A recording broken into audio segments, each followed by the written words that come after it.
नमस्कार मित्रों। स्वागत है आपका धर्म की खोज में, जहां हम आपको सुनाते हैं हमारे धर्म, संस्कृति और देवताओं से जुड़ी अद्भुत कथाएं। आज हम जानेंगे भगवान श्री गणेश के 8 दिव्य अवतारों की रहस्यमयी कथा। वक्रतुंड से लेकर धूम्रवर्ण तक हर अवतार में छिपा है धर्म की रक्षा और अधर्म के अंत का संदेश। तो चलिए शुरू करते हैं धर्म की खोज। भगवान श्री गणेश के 8 अवतारों की कथा। 1। वक्रतुंड। वक्रतुंड का अवतार राक्षस मत्सरासुर के दमन के लिए हुआ था। मत्सरासुर शिव भक्त था और उसने शिव की उपासना करके वरदान पा लिया था कि उसे किसी से भय नहीं रहेगा। मत्सरासुर ने देवगुरु शुक्राचार्य की आज्ञा से देवताओं को प्रताड़ित करना शुरू कर दिया। उसके 2 पुत्र भी थे, सुंदर प्रिय और विषय प्रिय। ये दोनों भी बहुत अत्याचारी थे। सारे देवता शिव की शरण में पहुंच गए।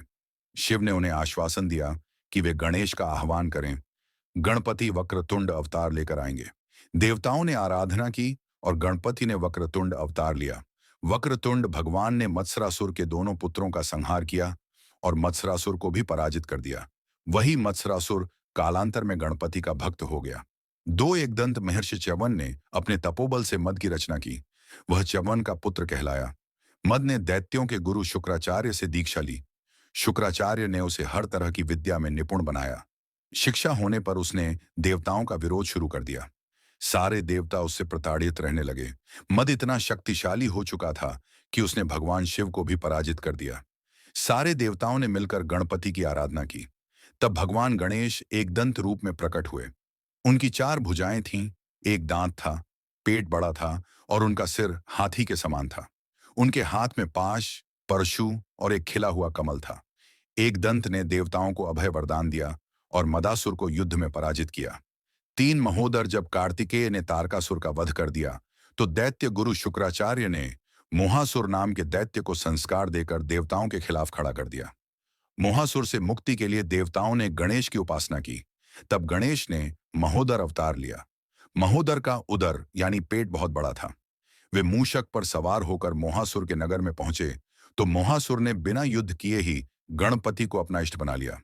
4 गजानन, एक बार धनराज कुबेर, भगवान शिव पार्वती के दर्शन के लिए कैलाश पर्वत पर पहुंचा। वहां पार्वती को देख कुबेर के मन में काम प्रधान लोभ जागा। उसी लोभ से लोभासुर का जन्म हुआ। वह शुक्राचार्य की शरण में गया और उसने शुक्राचार्य के आदेश पर शिव की उपासना शुरू की। शिव लोभासुर से प्रसन्न हो गए। उन्होंने उसे सबसे निर्भय होने का वरदान दिया। इसके बाद लोभासुर ने सारे लोकों पर कब्जा कर लिया और खुद शिव को भी उसके लिए कैलाश को त्यागना पड़ा। तब देवगुरु ने सारे देवताओं को गणेश की उपासना करने की सलाह दी। गणेश ने गजानन रूप में दर्शन दिए और देवताओं को वरदान दिया कि मैं लोभासुर को पराजित करूंगा। गणेश ने लोभासुर को युद्ध के लिए संदेश भेजा। शुक्राचार्य की सलाह पर लोभासुर ने बिना युद्ध किए ही अपनी पराजय स्वीकार कर ली। 5। लंबोदर। समुद्र मंथन के समय भगवान विष्णु ने जब मोहिनी रूप धरा, तो शिव उन पर काम मोहित हो गए। उनका शुक्र स्खलित हुआ, जिससे एक काले रंग के दैत्य की उत्पत्ति हुई। इस दैत्य का नाम क्रोधासुर था। क्रोधासुर ने सूर्य की उपासना करके उनसे ब्रह्मांड विजय का वरदान ले लिया।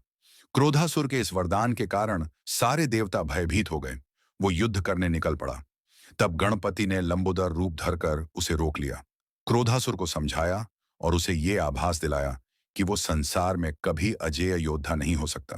क्रोधासुर ने अपना विजयी अभियान रोक दिया और सब छोड़कर पाताल लोक में चला गया। 6। विकट। भगवान विष्णु ने जलंधर के विनाश के लिए उसकी पत्नी वृंदा का सतीत्व भंग किया। उसे एक दैत्य उत्पन्न हुआ। उसका नाम था कामासुर। कामासुर ने शिव की आराधना करके त्रिलोक विजय का वरदान पा लिया। इसके बाद उसने अन्य दैत्यों की तरह ही देवताओं पर अत्याचार करने शुरू कर दिए। तब सारे देवताओं ने भगवान गणेश का ध्यान किया। तब भगवान गणपति ने विकट रूप साध। विघ्नराज एक बार पार्वती अपनी सखियों के साथ बातचीत के दौरान जोर से हंस पड़ी। उनकी हंसी से एक विशाल पुरुष की उत्पत्ति हुई। पार्वती ने उसका नाम ममता रख दिया। वह माता पार्वती से मिलने के बाद वन में तप के लिए चला गया। वहीं उसकी मुलाकात शंबरासुर से हुई। शंबरासुर ने उसे कई आसुरी शक्तियां सिखा दी। उसने मम को गणेश की उपासना करने को कहा। मम ने गणपति को प्रसन्न कर ब्रह्मांड का राज्य मांग लिया। शंबर ने उसका विवाह अपनी पुत्री मोहिनी के साथ कर दिया। शुक्राचार्य ने मम के तप के बारे में सुना तो उसे दैत्यराज के पद पर विभूषित कर दिया। ममासुर ने भी अत्याचार शुरू कर दिए और सारे देवताओं के बंदी बनाकर कारागार में डाल दिया। तब देवताओं ने गणेश की उपासना की। गणेश विघ्नराज के रूप में अवतरित हुए। उन्होंने ममासुर का मान मर्दन कर देवताओं को छुड़वाया। 8 धूम्रवर्ण एक बार भगवान ब्रह्मा ने सूर्यदेव को कर्म राज्य का स्वामी नियुक्त कर दिया। राजा बनते ही सूर्य को अभिमान हो गया। उन्हें एक बार छींक आ गई और उस छींक से एक दैत्य की उत्पत्ति हुई। उसका नाम था अहम। वो शुक्राचार्य के समीप गया और उन्हें गुरु बना लिया। वह अहम से अहंतासुर हो गया। उसने खुद का एक राज्य बसा लिया और भगवान गणेश को तप से प्रसन्न करके वरदान प्राप्त कर लिए। उसने भी बहुत अत्याचार और अनाचार फैलाया। तब गणेश ने धूम्रवर्ण के रूप में अवतार लिया। उनका वर्ण धुएं जैसा था। वे विकराल थे। उनके हाथ में भीषण पाश था जिससे बहुत ज्वालाएं निकलती थीं। धूम्रवर्ण ने अहंतासुर का पराभव किया। उसे युद्ध में हराकर अपनी भक्ति प्रदान की। ये थे भगवान श्री गणेश के 8 अद्भुत अवतार जो हमें सिखाते हैं जब जब अधर्म बढ़ता है तब तब ईश्वर स्वयं धर्म की रक्षा के लिए अवतरित होते हैं।